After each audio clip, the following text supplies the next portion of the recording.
এদেশে যতগুলো দল আছে কয়েকটা দলে হয়তো হিন্দুদের পরিচালনা চলে, বাকি আমরা যারা আছি সবই মুসলমান নামে হোক কামে হোক আমরা মুসলমান।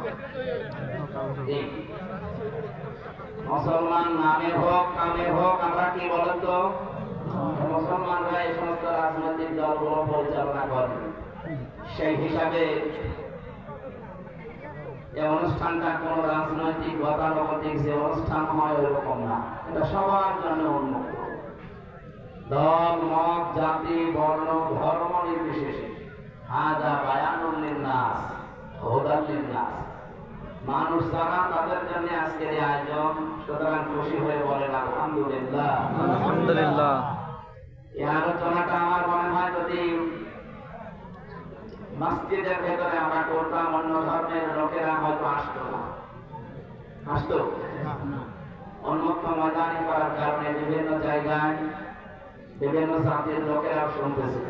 কোরআন শরীফ শুধু আমাদের জন্য না সবার জন্য, সেই হিসাবে তাদেরকে ওয়েলকাম জানাচ্ছি। এসেছেন, আসেন, একটু বিবেকটা দিয়ে শুনবেন। বিবেকের কান আল্লাহ দিয়েছেন, এই কানটা লাগিয়ে শুনবেন। আশা করছি কোরআনে কারীম আপনাকে সঠিক পথ দেখাবে ইনশাআল্লাহ। কয়েকদিন আগের কথা, কলেজের এক অধ্যাপক হিন্দু বিসিএস ক্যাডার, ওনারে বলেছিলাম যে স্যার আপনার মুসলমান হওয়া লাগবে না, কিন্তু আপনি আমাদের ধর্মীয় গ্রন্থ কোরআন শরীফ একটু পড়বেন। উনি বলছে আমি তো আরবি বুঝি না, আমার আরবি পড়া লাগবে না, আপনি বাংলায় পড়েন, ইংরেজিতে পড়েন। 3 মাস পরে আমি ওনারে কল দিয়েছিলাম যে কি স্যার কি অবস্থা পড়েছে। আমার বলে মাওলানা আমি মুসলমান হয়ে গেছি। মুসলমান হয়ে গেছি মানে হ্যাঁ, কোরআন শরীফ পুরাটা আমি এই 3 মাসে বাংলা আর ইংরেজিতে পড়েছি। সূরা হজের 73 নম্বর আয়াতটা আমার অন্তরে নাড়া দিয়েছে। এই আয়াত আমি 50 বারের উপরে পড়েছি। পড়ে দেখলাম যে আমি যে ধর্মে আছি এটা তো ধর্ম না, এটা তো খেলাধুলা। কারণ হিসাবে ওনারা জিজ্ঞাসা করলাম কি বলেন আপনি, আপনার বয়স কোথায়? 55 বছর বয়স, আপনি খেলাধুলা করলেন? উনি আমারে বলছে আমি সূরা হজ 17 নম্বর পারায় আছে, এটা 73 নম্বর আয়াত, এটা যে 50 বারের উপরে পড়েছি এটা তো খেলা করার জন্য পড়ি না। এক একবার পড়ি আর আমার মনে হচ্ছে অজানা একটা শক্তি আমাকে আকর্ষণ করে। শেষ পর্যন্ত আমি আর নিজের কন্ট্রোল করতে পারি না। আমি এক ইমাম সাহেবের কাছে অলরেডি মুসলমান হয়ে গেছি, এখন আমার স্ত্রী আমার ছেলে মেয়ে তাদেরকেও বানানোর চেষ্টায় আছে। ওনারা বলেছিলাম যে কি পড়লেন আপনি একটু আমারে বোঝান তো দেখি, আমিও তো কত পড়েছি। আমারে বলছে মাওলানা রব্বুল আলামিন এখানে ডাক দিয়েছেন শুধু মুসলমানদেরকে না, ইয়া আইয়ুহান নাস, হে মানব মণ্ডলী, মানুষ মতবাচ্চে যারা বিবেচিত সবাইকে আল্লাহ আয়াতে ডাক দিয়েছেন। বরিবা মাসালুন ফাস্তামিউ লা, একটা উদাহরণ আমি আল্লাহ তোমাদেরকে দিতে চাই, একটা উপমা একটা দৃষ্টান্ত তোমাদের সামনে পেশ করতে চাই। খুব ভালো করে উদাহরণটা লক্ষ্য করো, শোনো। আমি উদাহরণটা নিজে থেকে শুনছিলাম যে আল্লাহ কি বলতে চান। পরের শব্দগুলো পড়তেছি, ইন্নাল্লাযীনা তাদউনা মিন দুনিল্লাহি লা ইয়াখলুকু যুবাবান ওয়া লা ইজতামাউ লাহ। নিশ্চয় যারা আল্লাহ বাদে অন্য কারো উপাসনা করে, পূজা করে, ইবাদত করে, মাথা নত করে, মুসলমানেরা অন্য জাতির কথা বাদ দিলাম, মুসলিম যারা আছেন বলেন তো এই মাথাটা আল্লাহ ছাড়া কারো সামনে নত করা সম্ভব? ইন্ডিয়ার সামনে বলেন, বলেন, আমেরিকার সামনে না, পৃথিবীতে কারোর সামনে আমাদের এই মাথা নত হবে না। যারা নত করেছে এতদিন পর্যন্ত, যারা মাথা নত করেছে আমি তাদের মাথা নত করার কারণে আমাদের দেশটা এই পিছিয়ে আছে। শহীদ জিয়াউর রহমানের নামে আমি দোয়া করি বিভিন্ন জায়গায়, কারণ এই লোকটা ইন্ডিয়ার আগ্রাসন বিরোধী ছিল। আপনি তার জীবন পড়ে দেখেন, আজ যারা তার জীবন পড়ে আদর্শ দিয়ে রাজনীতি করছেন তারা অনেকে জিয়াউর রহমানের আদর্শের উপরে আর রাজনীতি করেন না। করলে তারা রাম আর বাম, বিশেষ করে দাদা বাবুদের সাথে গোপনে আঘাত করতেন না। ওনার জীবনে আমি পড়েছি জেলখানায় বসে বসে পড়াটা, বাইরে এসেও পড়েছি। সারাটা জীবন উনি ভারতের আগ্রাসন বিরোধী ছিলেন। আর আপনি কি রাজনীতি করেন যে ভারত আপনার বন্ধু হয়ে যাচ্ছে? শেরে বাংলা একে ফজলুল হক, বরিশালে বাড়ি, বাংলার বাঘ বলা হয়। এ লোকটা বারবার বলেছিল জীবনে, বাংলাদেশের মানুষেরা যখন বুঝতে পারবে যে ইন্ডিয়া আমাদের শত্রু, তখন এরা একটু মানুষ হবে। 54 বছর পরে আমরা একটু হালকা টের পেয়েছি যে ইন্ডিয়া আমাদের শত্রু। তার মানে এখন আমরা একটু মানুষ হচ্ছি। এই জায়গায় তো বসে নেই ওরা। দেখেন আজকে এই জায়গাটা যেন আমরা না বুঝি, এই জন্য বহু ষড়যন্ত্র অলরেডি ওরা আরম্ভ করেছে, সামনেও করবে। কোন ষড়যন্ত্রে পা দেওয়া যাবে না। দাদা বাবুদের ক্ষেত্রে সবাই এক হওয়া লাগবে। যতগুলো কারণ আমি বলবো তার ভেতরে 1 নাম্বার কারণ, এই পৃথিবীর কোন দেশে মসজিদ গড়িয়ে দিয়েছে, ভেঙে দিয়েছে, মন্দির বানিয়েছে আমি পাইনি, শুনিওনি। কিন্তু ইন্ডিয়া আমাদের আল্লাহর বহু ঘর তারা মাটির সাথে মিশিয়ে মন্দির বানিয়েছে। বলেন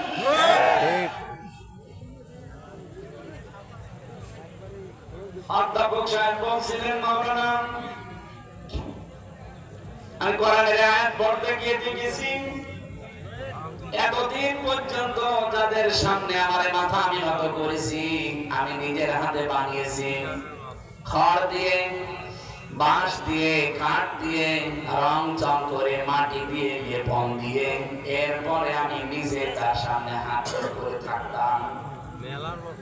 আয়াতটা যত পড়ি আর আমাকে আয়াত মনে হচ্ছে একটা কিছু দিতে যাচ্ছে।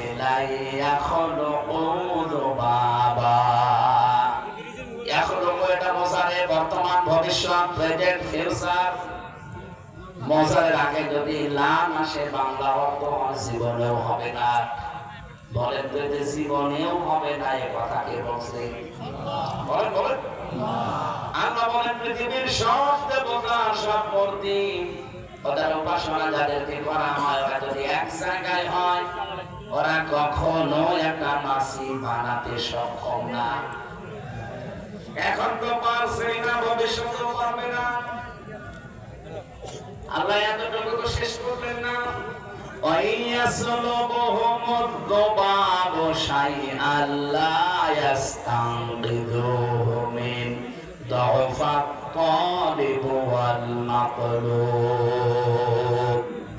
বলেন আল্লাহু আকবার। রব্বুল আলামিন বলেন ওদের সামনে থেকে যদি কোনো মাছি এসে ওদের কোনো কিছু ছিনিয়ে নিয়ে যায়, ওরা আটকাতেও পারে না। ততই না দুর্বল তাদেরকে ডাকা হয় এবং সে ডাক দেয়। আমি উদাহরণটা বারবার পড়ছিলাম কারণ এই দৃষ্টান্ত আল্লাহ নিজে দিচ্ছেন এবং শোনার জন্য বলছেন। আল্লাহ কিন্তু সামিয়া দিতে পারতেন, ফাসতামিও দিয়েছেন। খুব ভালোভাবে শ্রবণ করো এই উদাহরণটা, এই দৃষ্টান্ত, উপমা। যতবার উপমাটা আমি পড়ি আমার নিজের সাথে মিলাই, দেখি না আমি ভুল পথে আছি। একটা মাছি নিজে বানাতে পারে না, এমনকি মাছি কিছু ছিনিয়ে নিলে আটকাতেও পারে না, অথচ তার হাত 8-10টা, 8-10টা হাত, আবার পা 2টা। কিন্তু সবচাইতে আশ্চর্যের বিষয় আমি দেখলাম এদের 2টা পা আছে আমার মতো। আমার তো 2 হাত আছে, আমি ধরতে পারি, নিতে পারি, ছিনিয়ে নিতে পারি। এদের 8টা হাত, 10টা হাত, 12টা হাত দেওয়া, কিছু তো ধরতেও পারে না, ছিনিয়ে নিতেও পারে না, পাশে দাঁড়াতেও পারে না, জায়গা মতো আবার পাশ দেওয়া লাগে।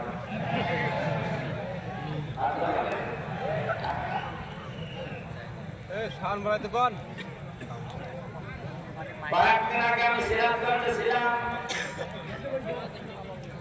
মাহফিলের গেট আর প্রসার গেট একেবারে পাশাপাশি, যেটা দশমী দিন।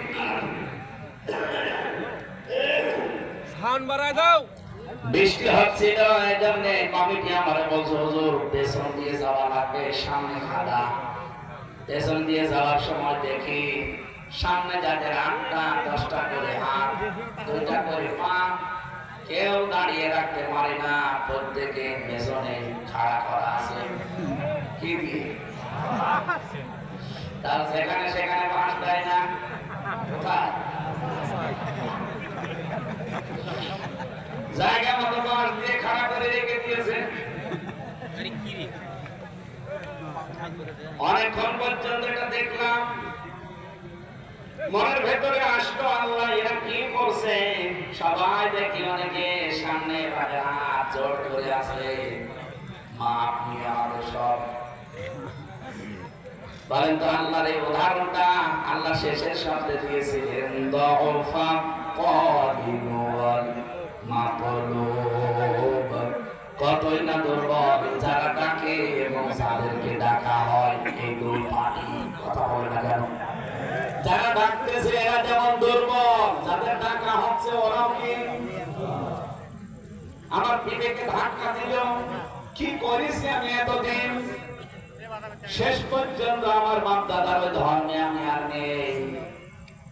আমি নিজের থেকে আপনার কাছে না বলে আমার ইমামের কাছে মুসলমান হয়ে গেছি।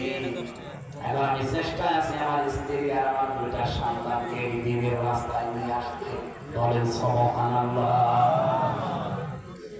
এই আপনারা এত কথা বলতে আমার নিয়ে আসলে দেন, এখান থেকে সরান করে সরান, এখান থেকে যান না।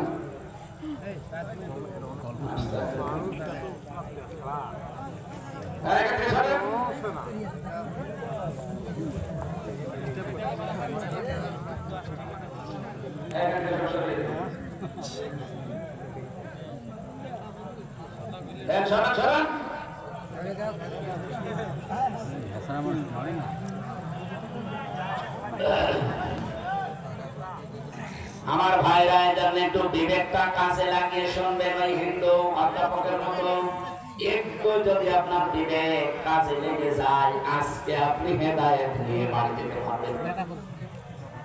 যেহেতু কোরআনে কারীম শুনতে এসেছি, কোরআন কিভাবে মানুষের সামনে উপস্থাপন করা লাগে, কিভাবে মানুষকে কোরআন শোনানো লাগে, সেই পদ্ধতি আল্লাহ 1000 বছর আগে আমাদেরকে শিখিয়েছেন। আল্লাহর ওই পদ্ধতি বলবো নাকি আমি মন মতো বলবো?